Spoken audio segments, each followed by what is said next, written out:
सरदार सेवा के राष्ट्रीय अध्यक्ष डॉक्टर आर.एस. पटेल ने यूपी प्रेस क्लब में पहुंचकर प्रेस वार्ता की। उन्होंने कहा कि प्रदेश में जंगल राज और खुली गुंडई हो रही है। पूरे प्रदेश में पिछड़े दलित और सूचितों पर अत्याचार किया जा रहा है। उन्होंने आरोप लगाया कि सुनियोजित षड्यंत्र के तहत ये सब किया जा रहा है। पुलिस प्रशासन भी लाचार है। ऐसी घटनाएं होती जा रही है।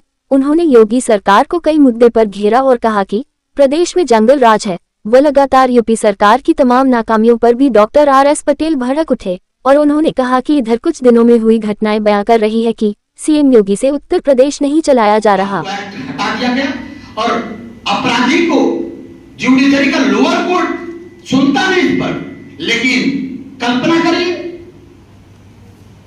कैसे उसको बरी कर दिया जाता है और 2 दिन के अंदर जेल से निकाल के बाहर कर दिया जाता है। और हालत यह है कि बिटिया के भाई, बिटिया के पिता, बिटिया के चाचा को जेल के अंदर ठूस दिया गया क्योंकि वह पिछड़ी जाति के पाल जाति से आते हैं। और अब तो हद हो गई। हमारे ब्रजेश पाठक जी मोबाइल पर बयान दे रहे हैं कि मैं उस परिवार के साथ हूं। सीधे अगर कहूं तो रेपिस्ट के साथ है ये अप्राकृतिक यौन शोषण करने वाले उस अपराधी के साथ डिप्टी सीएम ब्रजेश पाठक है। ये जाति का दम भरिए भाई, बंद करिए, ये मत करिए। उत्तर प्रदेश में यह किसी की बेटी होती है, इस पर जरा सोचिए। योगी सरकार से 3 सवाल कि आखिर किसके दबाव में ऐसा हुआ। आज मैं कहना चाहता हूं कि पीड़ित पाल पटेल भाई सरदार सेना आगे लड़ेगी लड़ाई। पीड़ित पटेल भाई पाल पीड़ित और पटेल पीड़ित भाई है। योगी सरकार से और डिप्टी सीएम ब्रजेश पाठक से सिर्फ 3 सवाल। अगर जिंदा हो, अगर आपके अंदर दम है, जवाब दे सकते हो तो आर.एस. पटेल सरदार सेना पूरे उत्तर प्रदेश में सीना खोल के आपसे सवाल कर रही है, जवाब दे देना। पहला, क्या तुम उत्तर प्रदेश में अघोषित मनुस्मृति लागू कर रहे हो क्या? दूसरा सवाल, क्या रेपिस्ट आपकी जाति से है इसलिए आप उसका साथ दे रहे हैं?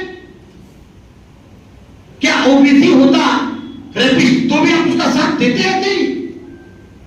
मेरा सवाल है, क्या तीसरा, क्या ब्रजेश पाठक जी आपकी बेटी या आपके परिवार की 8 वर्षीय बेटी के साथ कोई मैनिपुलेशन करता, कोई अपराध करता तो क्या आप उसको छोड़ देते?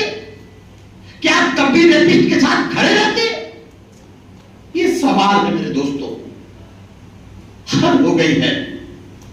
पूर्व प्रधान पाल कौशाम्बी के, जिन्होंने इस बेटी को संरक्षण देने का काम किया, वो राज्य से बाहर भी थे, उनको 25,000 का इनाम घोषित कर दिया। मुझे तो आशंका है उनके एनकाउंटर की तैयारी कर रहे हैं ये लोग, ऐसा आशंका है। क्या करेंगे मुझे नहीं पता, लेकिन इनके कुकृत्यों से पता लगता है कि ऐसा ये कर सकते हैं। मैं आपको वो बात बताना चाहता हूं कि हमारी सरदार सेना की टीम जब कौशाम्बी गई तो पीड़ित परिवार का बयान लिया, पीड़ित परिवार की बेटी का बयान लिया। आपको मालूम है, एक मजिस्ट्रेट द्वारा बेटी का बयान लिया जा रहा था। बेटी बता रही कि सब अंग्रेजी में साहब बोल रहे थे, मुझे समझ नहीं आया। 8 साल की बच्ची को तो मुझे समझ नहीं आया कि साहब क्या बोल रहे हैं। और उस बयान के में लेकर बरी कर दिया जाए अपराधी को। और जानकारी प्राप्त हुई है कि जो बिटिया की मां कह रही है, जोगेश्वर पाल की पत्नी कह रही है कि किसी दूसरे महिला को खड़ा करके सरकार के लोगों ने, अधिकारियों ने बयान लिया और हमारी बयान नहीं है, वो हमारी बेटी के साथ अपराध कर रहे हैं। मैं उत्तर प्रदेश के लोगों से हाथ जोड़कर विनती करती हूं, यह बेटी आपकी है, किसी की बेटी हो सकती है, इस अपराध से बचाइए। मैं पूछना चाहता हूं आप सबके माध्यम से, अंतिम सवाल है, मैं पूछना चाहता हूं ये बात कि आखिर बेटी तो किसी की भी हो, किसी जाति की हो, बेटी ही मां होती है। बेटी से आज है, बेटी से कल है और बेटी से संसार है। क्या हम अपने बहनों को, अपने बेटियों को बचाने का ये माता नहीं बन सकते? इसलिए सरदार सेना सीधे तौर पर यह घोषणा करती है कि इस लड़ाई में न्यायिक तरीके से लड़ने के लिए, संवैधानिक तरीके से लड़ने के लिए जो कुछ करना पड़ेगा वो हम करेंगे। परिवार को संवैधानिक संरक्षण देंगे। हाई कोर्ट, सुप्रीम कोर्ट तक सरकारी अपनी वकील, सरदार सेना फ्री ऑफ द कास्ट वकील रखेगी और न्यायिक तरीके से उनकी लड़ाई हम लड़ेंगे। यह बयान हम आपको सुनाना चाहते हैं जो उनकी मां और बेटी चीख चीख कर कह रही है कि उत्तर प्रदेश में कानून व्यवस्था मर गई है। ये समझिए, ये हमारे साथी सरदार सेना के उत्तर प्रदेश संगठन प्रभारी और सैकड़ों सरदार सैनिक लोहिंदा गांव पहुंचे हैं और लोहिंदा गांव पहुंचकर यह बयान दर्ज हुआ है। इस बयान को आप सुने।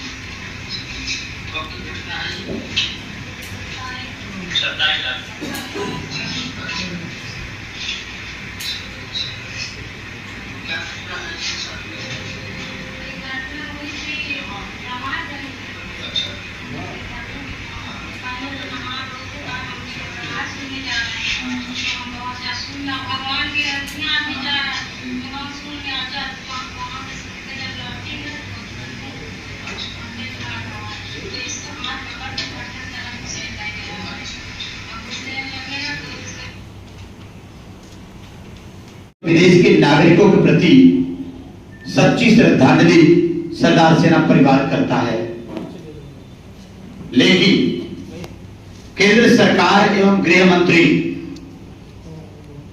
भारत सरकार के बयान जो गैर जिम्मेदाराना पूर्वक बयान है, जो बिल्कुल अनैतिक बयान है, हम उसकी निंदा भी करते हैं।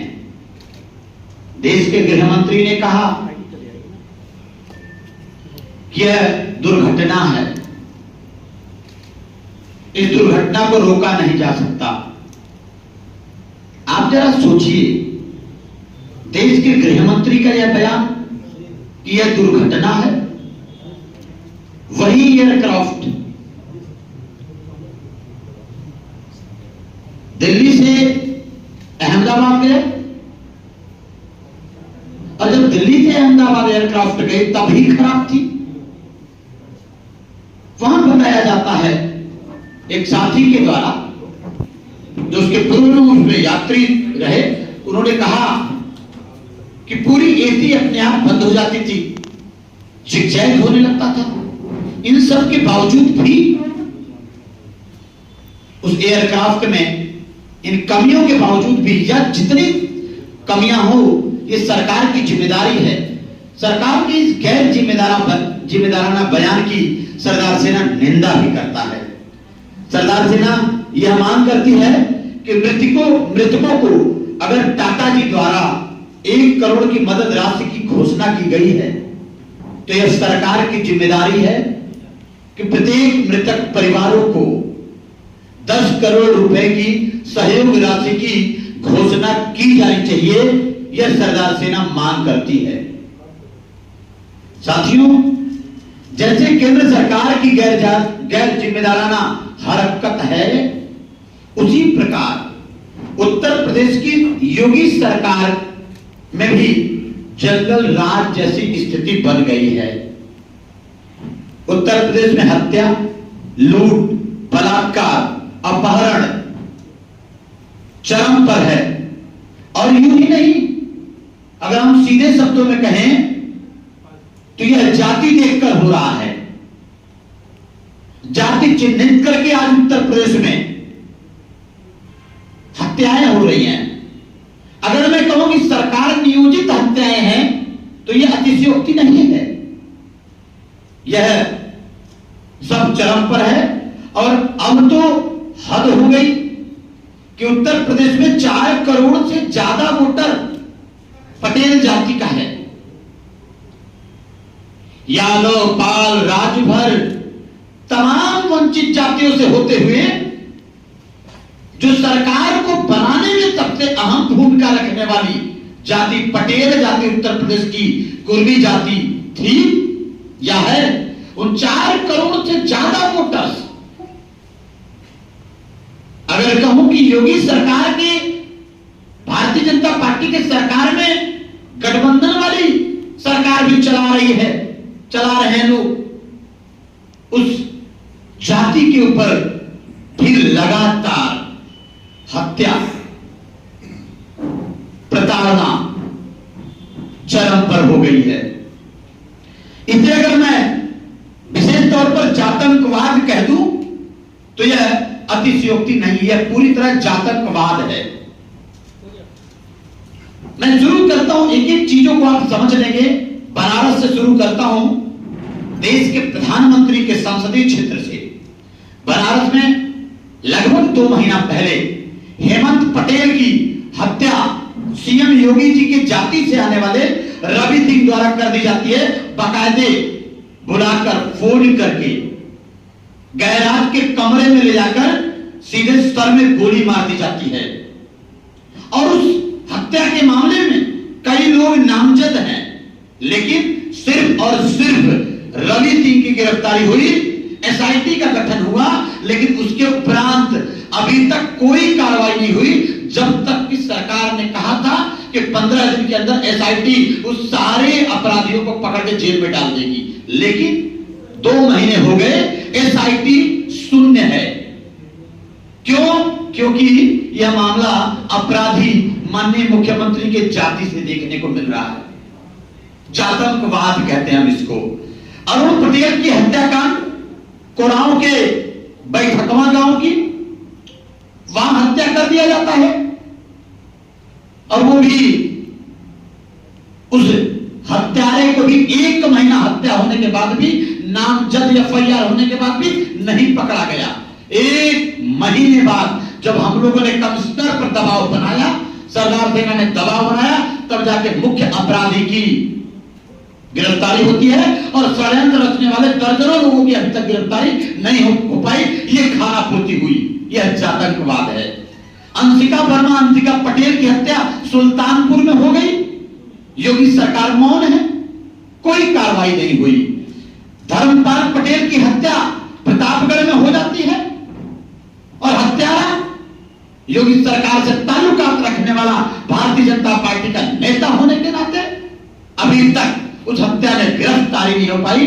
बुला करके शॉर्ट सर्किट लगा के हत्या की गई। मरने से पहले धर्मपाल पटेल ने कहा कि हमारी पत्नी के पूछने पर जब अस्पताल में धर्मपाल पटेल हैं, उन्होंने कहा कि मेरी हत्या राजेश मिश्रा ने किया है, नाम लिखाया गया, लेकिन उसके बाद भी अभी तक कोई कार्रवाई नहीं हो पाई।